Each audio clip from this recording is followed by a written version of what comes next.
Hello, my dear students. So today our topic is Gibbs free energy and equilibrium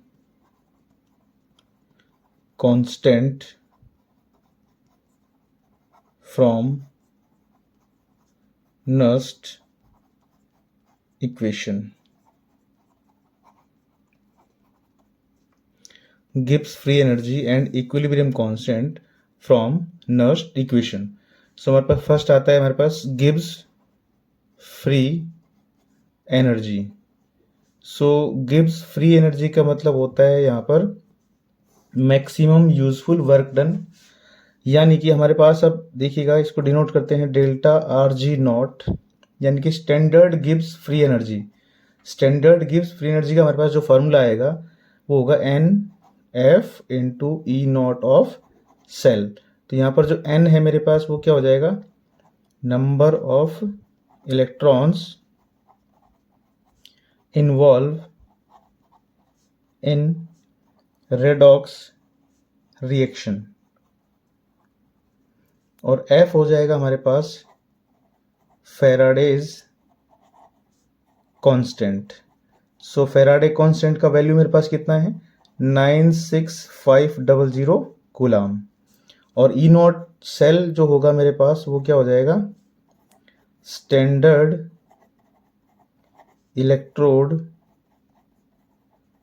potential. Standard electrode potential of cell, जिसका हम formula use करते हैं E naught of cell is equals to E naught cathode minus E naught of anode.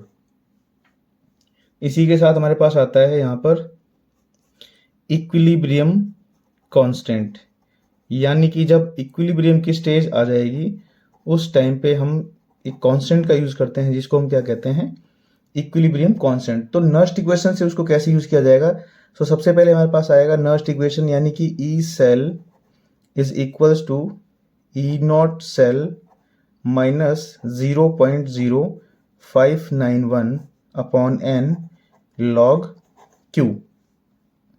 सो जब equilibrium की stage आएगी यानी at equilibrium हमारे पास जो ई सेल होता है वो होता है बेटा 0, और जो Q होता है वो क्या हो जाता है Kc, यानी ये बिफोर द इक्विलिब्रियम हो गया और ये आफ्टर द इक्विलिब्रियम हो गया, यानी कि Kc हो गया इक्विलिब्रियम कांस्टेंट और Qc हो गया मेरे पास रिएक्शन क्यूशेंट. तो अब ये जो वैल्यूज है मेरे पास ई सेल की और Q की, अब मैं इन वैल्यूज को यहाँ पर पुट कर दूंगा. इसको इक्वेशन फर्स्ट मान लेते हैं हम. So putting the values of E cell and Q in equation 1 we get, so हमारे पास आ जाएगा E cell is equals to, अब E cell यहाँ पर आप देखो E cell की जगह मैंने क्या रख दिया है 0 और E naught cell minus 0.0591 upon n और log Q जो था मेरे पास, अब ये क्या हो जाएगा Kc हो जाएगा. अब देखिएगा यहाँ पर ई सेल की जगह हो गया 0 is equals to E naught cell minus 0.0591 upon n log Kc. So ये जो वैल्यू माइनस की है मेरे पास मैं इसको इधर ले जाता हूँ, यानी ये हो जाएगा यहाँ पर 0.0591 upon n log Kc is equals to E naught of cell. So अब देखिए यहाँ पर हमें Kc का वैल्यू फाइंड करना है, तो मैं n को इधर ले जाऊंगा तो इधर ये डिवाइड में है, इधर आएगा तो क्या हो जाएगा, ये मल्टीप्लाई में हो जाएगा. तो हमारे पास आ जाएगा ये log Kc is equals to n आ जाएगा ऊपर, यानी कि n into E naught cell, और ये जो 0.0591 है इधर मल्टीप्लाई में है और इधर आएगा तो क्या हो जाएगा, ये डिवाइड में हो जाएगा 0.0591. अब हमें निकालना है Kc, तो हम क्या करेंगे, इधर भी log से डिवाइड कर देंगे और इधर भी क्या कर देंगे, हम log से डिवाइड कर देंगे. सो इधर लॉग से डिवाइड करेंगे तो कैंसिल हो जाएगा, तो यहाँ पे आ जाएगा के सी इज इक्वल्स टू 1/log का मतलब होता है बेटा एंटी लॉग, यानी anti log of n into E naught cell upon 0.0591। So इस तरीके से हम के सी की वैल्यू को फाइंड कर सकते हैं फ्रॉम नर्स्ट इक्वेशन। तो ये हो जाएगा मेरे पास Gibbs free energy. Standard Gibbs free energy का मतलब है स्टैंडर्ड कंडीशन में, यानी कि मैक्सिमम यूजफुल वर्क डन।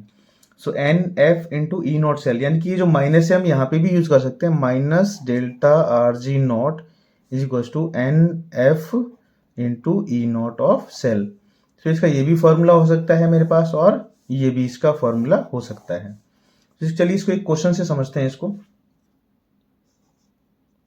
तो चलिए मेरे पास क्वेश्चन दिया हुआ है, calculate standard Gibbs energy and equilibrium constant from the equation. अब इक्वेशन मेरे पास दिया हुआ है Zn solid plus Cu2 plus aqueous gives Zn 2 plus aqueous plus Cu solid, और E नॉट मेरे पास दिया हुआ है Zn 2 plus 2 Zn is equal to minus 0.76 volt, और E naught copper 2 plus 2 copper ये दिया हुआ है प्लस 0.34 वोल्ट। अब हमारे पास क्या निकालना है, हमें डेल्टा आर जी नॉट का वैल्यू फाइंड करना है, और हमें फाइंड करना है के सी का वैल्यू। सो अब देखिएगा हम वन बाय वन इनको सॉल्व करेंगे। तो delta R G naught equals to minus n F into E naught cell. तो सबसे पहले हमें क्या करना होगा, रिएक्शन में हमें एन की वैल्यू फाइंड करनी होगी। तो आप देखिएगा यहाँ पर जिंक से जिंक 2 प्लस, तो आपको अगर इलेक्ट्रॉन का पता नहीं लग रहा है तो आप क्या करेंगे, रिएक्शन को पहले इसको बैलेंस करके देखेंगे। सो अब देखिएगा Zn से Zn 2 प्लस की तरफ चेंजेस हो रहे हैं, तो एटम बैलेंस है, यहाँ पर एटम बैलेंस हो गया, ऑक्सीजन हाइड्रोजन नहीं है, तो लास्ट में आएगा चार्ज। चार्ज को किससे बैलेंस करेंगे, इलेक्ट्रॉन से। इधर का चार्ज है 0 और इधर का चार्ज मेरे पास क्या है 2 प्लस, तो यहाँ पर क्या कर देंगे हम 2 इलेक्ट्रॉन ऐड कर देंगे। तो ये किसका वो है हमारे पास एट एनोड का रिएक्शन हो गया। इसी तरीके से यहाँ पर आप देखिएगा कैथोड पर देखो क्या हो रहा है मेरे पास, देखो कॉपर 2 प्लस से कॉपर की तरफ, यानी Cu2 प्लस से Cu की तरफ हो रहा है। तो आप देखिएगा यहाँ पर एटम तो बैलेंस है पहले से ही। अब लास्ट में आता है, इसमें क्या आता है चार्ज, क्योंकि ऑक्सीजन हाइड्रोजन है नहीं। तो आप देखिएगा इधर का चार्ज है 0 और इधर का चार्ज है +2, तो चार्ज इधर ज़्यादा है, तो जितना ज़्यादा है हम उतना ही इलेक्ट्रॉन लगा देंगे। तो आप देखिएगा यहाँ पर इसको बैलेंस करेंगे तो Zn plus Cu2 plus 2 electron gives Zn 2 plus 2 electron plus Cu। तो ये 2 इलेक्ट्रॉन से 2 इलेक्ट्रॉन कैंसिल हो गया, यानी कि n की वैल्यू कितनी आ गई, यहाँ पर 2 आ गई है। सो अब देखिएगा delta R G naught is equal to minus n का वैल्यू कितना है 2, f का वैल्यू कितना है 96500, और ई नॉट सेल, अब देखिएगा ई नॉट सेल हमें फाइंड करना है। तो ई नॉट सेल का मेरे पास क्या फॉर्मूला होता है, E naught cell equals to E naught cathode minus E naught anode. So अब देखिए हमारे पास फॉर्मूला है E naught cell equals to E naught cathode minus E naught anode. So अब देखिएगा इसको हम पहले भी प्रीवियस वीडियो में इसको सॉल्व कर चुके हैं कि हमारे पास देखो ई नॉट का वैल्यू जिसका ज़्यादा होता है हाफ सेल के लिए वो होता है कैथोड। तो मेरे पास ये हो जाएगा यहाँ पर कैथोड, और ये हो जाएगा मेरे पास एनोड।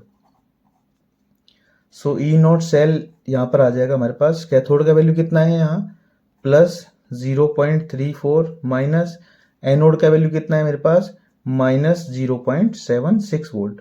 सो यहाँ से आ जाएगा प्लस में 0.34 और माइनस से माइनस हो जाएगा यहाँ पर प्लस 0.76, यानी कि 1.10 वोल्ट। सो इसको पुट कर देंगे यहाँ पर 1.10 वोल्ट। तो डेल्टा आर जी नोट यहाँ पर कितना आ जाएगा माइनस 212300 जूल। अब इसको अगर हमें किलो जूल में कन्वर्ट करना है तो ये हो जाएगा 1000 से इसको डिवाइड कर देंगे तो ये हो जाएगा 212.300 किलो जूल। तो इस तरीके से हम क्या निकाल सकते हैं यहाँ पर, गिब्स फ्री एनर्जी, जो हमारा पहला पार्ट था इसको सॉल्व कर लिया हमने। अब नेक्स्ट पार्ट मेरे पास आता है केसी। तो केसी का हमारे पास फॉर्मूला क्या था, KC equals to anti log of n into E naught cell upon 0.0591। इसका हमें एंटी लॉग निकालना था। आप देखिएगा KC equals to anti log of n का वैल्यू कितना है मेरे पास, एन का वैल्यू आप देखिएगा रिएक्शन में जितने इलेक्ट्रॉन यहाँ पर यूज हो रहे हैं उनका वैल्यू आ जाएगा हमारे पास 2। तो एन का वैल्यू कितना है 2, ई नोट सेल मेरे पास कितना है 1.10 अपॉन 0.0591, और इस वैल्यू का हमें क्या करना है, एंटी लॉग निकालना है। तो के सी इक्वल टू मेरे पास आ जाएगा एंटी लॉग ऑफ, यहाँ पर आ जाएगा हमारे पास 37.2250। सो देखिए यहाँ पर आ जाएगा ये के सी इक्वल्स टू, अब ये पॉइंट के इधर वाला तो 10 की पावर में चला जाता है 37, सो ये आ जाएगा यहाँ पर 2.121 इंटू 10 की पावर 37 2। तो इस तरीके से हम के सी और डेल्टा आर जी नॉट का वैल्यू यहाँ पर फाइंड कर सकते हैं। सो आपको मेरी वीडियो अगर अच्छी लगी तो प्लीज़ लाइक करें, शेयर करें और सब्सक्राइब करें। Thank you.